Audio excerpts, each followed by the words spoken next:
We start tonight with the chair of the Congressional Black Caucus. Joining me here on set, chairlady herself, New York Congresswoman Clarke. Thank you for being here tonight. Happy New Year, Rev. It's great to be with you. Now, Congresswoman, I wanted to start with your thoughts on this unfolding in Minneapolis after the killing of a 37-year-old American mother, Renee Good, this past Wednesday. This is a city that has experienced the murder of George Floyd. This is a state where Somali residents have been targeted for immigration enforcement, supposedly over fraud allegations that only relate to a small number of people in communities that is 90% U.S. citizens, according to U.S. citizens. What's your thought about all this? Yeah, you know, it's unfortunate that Minnesota and Minneapolis in particular is being targeted in this way by this administration.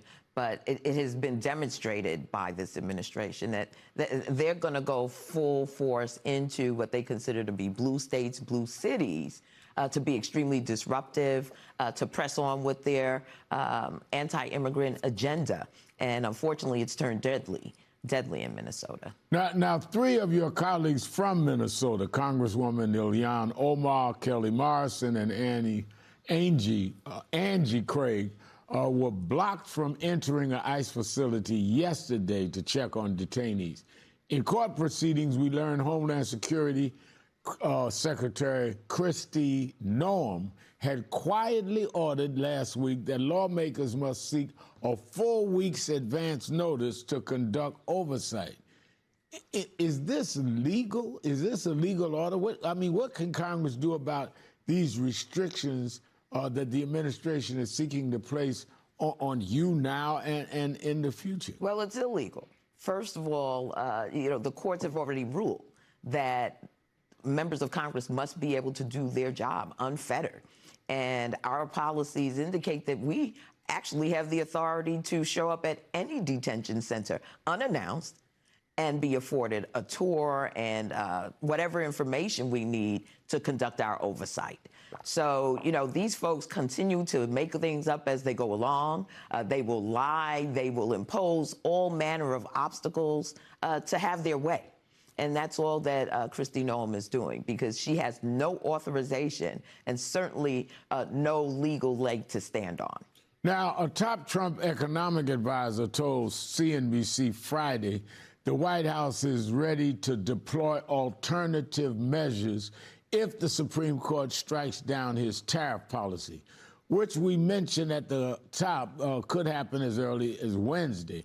There's widespread bipartisan concern about Trump's trade wars on Capitol Hill. Do you think Congress has the will to act on this and claw back some of its authority should the High Court give lawmakers an opening here? Absolutely. I mean, listen, the affordability crisis that we're facing here are in large part due to the tariff regime that Donald Trump has pursued. There's no doubt about it. We're all living hand to mouth in the United States of America. I look at the people working hard each and every day in my district, and not only are they dealing with high groceries, the cost of rent. Now you add to that the Affordable Care Act and their access to health care, and it's a trifecta. And so, you know, whatever we can do as members of Congress, whatever we can pursue to ease that burden, to take the lid off the pressure cooker on Americans, we have to pursue that with all vigor. I must ask you about the escalating situation in Iran. Anti-regime protests there have intensified over the weekend. The New York Times cites human rights groups who are reportedly as many as 500 protest-related deaths, although those figures have not been independently confirmed.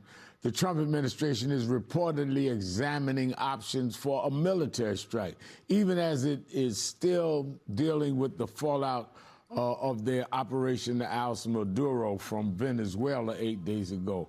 Americans are being urged by the State Department to leave for their own safety, even though the president has claimed the U.S. is in charge. What is your assessment of the president's foreign policy positions at this moment, given the threats to Iran he's made and the actions he's done in Venezuela? They're both illegal and unconstitutional. Full stop. No war should be waged in the United States with United States military without the explicit authorization of the United States Congress. Full stop. And what we're seeing is this massive overreach, unjustified to the Congress. We're not being kept into the loop with respect to, what the intent of the administration is. And beyond that, they lie. Right. We're not even given the truth about why they are pursuing these military measures on behalf of the American people. They owe it to us to start there. Let me ask you this. I know I said last question, but I have one last. As chairperson of the Congressional Black Caucus, we're in a midterm election year, and I know the caucus will be out rallying people and getting people out to vote. What are the priorities of the caucus this year legislatively? Even though at this point the Democrats are in minority, what can be done? What will be the themes? What those around the country, black and white, should be looking for when the Congressional Black Caucus in 2026? Reverend, our North Star is voting rights. Voting rights. And we are looking at Decision Day coming down at any point in time with the Supreme Court that focuses on Section 2 of the Voting Rights Act.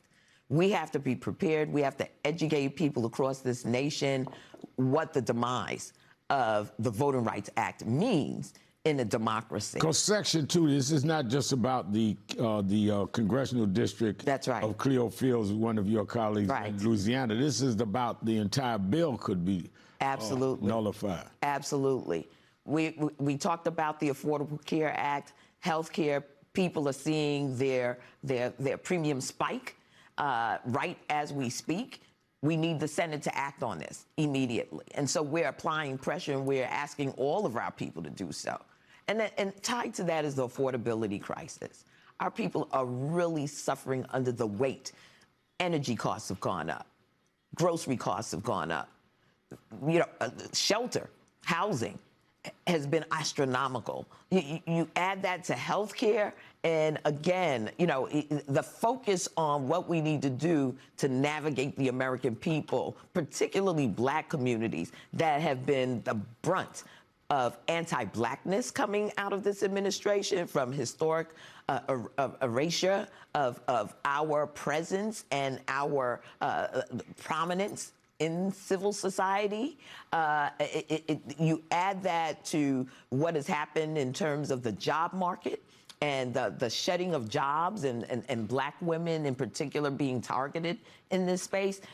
There's a lot of work that we see before us. You talked about legislative. We can start with making sure that this Affordable Care Act passes the Senate and becomes law of the land. And we have a president who will push back against that, but we have to make sure that we have a veto-proof majority in both houses. All right. We thank you for being with us here in studio. Congresswoman Yvette Clarke of Brooklyn, New York, who is the chair of the Congressional Black Caucus.